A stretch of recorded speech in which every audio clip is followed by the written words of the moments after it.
मोतिहारी में नरेंद्र मोदी जी आए थे। मोतिहारी में जब नरेंद्र मोदी जी आए तो नरेंद्र मोदी जी ने मोतिहारी की चीनी मिल के बारे में यह घोषणा किया था कि इस चीनी मिल में मैं चीनी का उत्पादन कराऊंगा और यहाँ आऊँगा और इसी चीनी का मैं चाय पीऊँगा।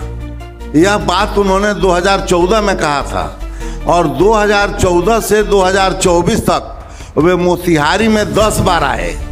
3 बार बाबू राधा मोहन जी वहाँ के सांसद चुने गए, लगातार चुने जाते रहे, लेकिन जनता ने उनकी प्रतिबद्धता पर प्रश्न नहीं किया और उनसे यह नहीं पूछा कि क्या जो नरेंद्र मोदी जी कह गए उसके बारे में आपने कौन सा कार्य किया। तो जन सुराज अपने इस कर्तव्यों के लिए प्रतिबद्ध है।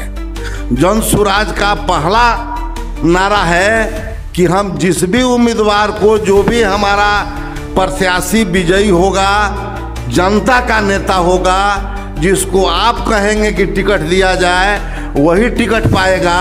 आपके बीच का आदमी टिकट लेगा, न कि किसी कार्य सूची से ऊपर से आकर किसी दल से मिलकर टिकट प्राप्त करेगा।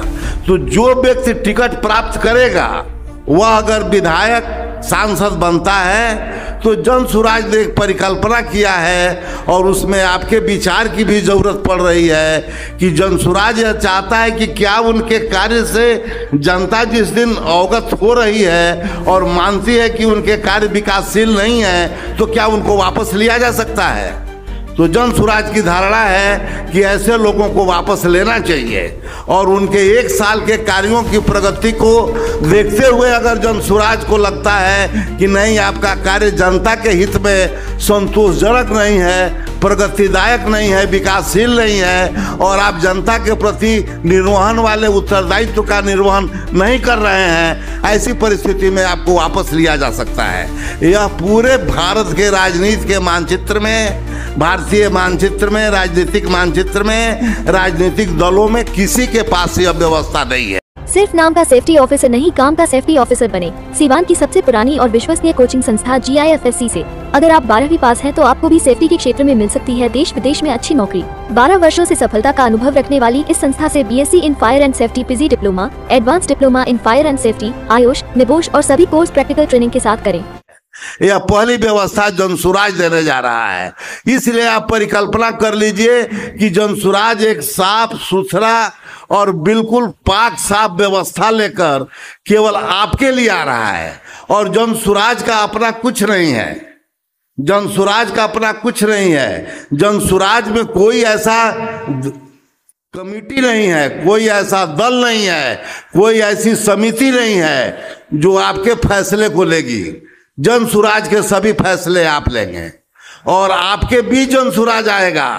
आपका उम्मीदवार कितना पढ़ा लिखा होना चाहिए, वह मैट्रिक पास हो, IA पास हो, BA पास हो कि अनपढ़ हो, आप तय करेंगे। जन सुराज का उम्मीदवार पर अगर मुकदमा है तो उसको चुनाव में भागीदारी देनी चाहिए कि नहीं देनी चाहिए, यह आपका निर्णय होगा। और यह निर्णय के लिए 20 अगस्त से 20 सितंबर तक जन सुराज आपके बीच आएगा, आपको बुलाएगा और आपसे पूछेगा कि आप बतावें कि क्या प्रारूप होगा, आप बतावें कि क्या स्वरूप होगा, जन सुराज को होने के लिए क्या क्या आप चाहते हैं। ये तमाम प्रश्न है जिसका आप उत्तर देंगे और आपके जो उत्तर जो सर्वाधिक मतों से पारित होंगे वही उत्तर जो है जन सुराज होगा।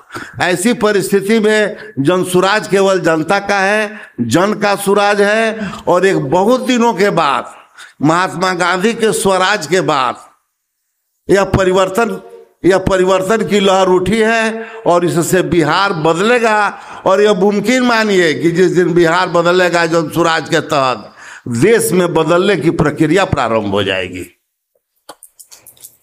ऐसी परिस्थिति में मैं घोषित होने वाले सभी समिति के सदस्यों को धन्यवाद देता हूं कि आप अपना पदभार ग्रहण करेंगे। आज उसका आप अच्छी तरह से निर्वहन करेंगे और साथ ही साथ हम सभी एक साथ मिलकर काम करेंगे। चाहे जो जहां हो, कहीं हो, जिस रूप में हो, जो जनसुराजी है वह सब जनसुराज है, वही जनसुराज का सिपाही है। इसमें पद की अवधारणा कहीं नहीं है। पद केवल एक व्यवस्था को चलाने का स्वरूप है।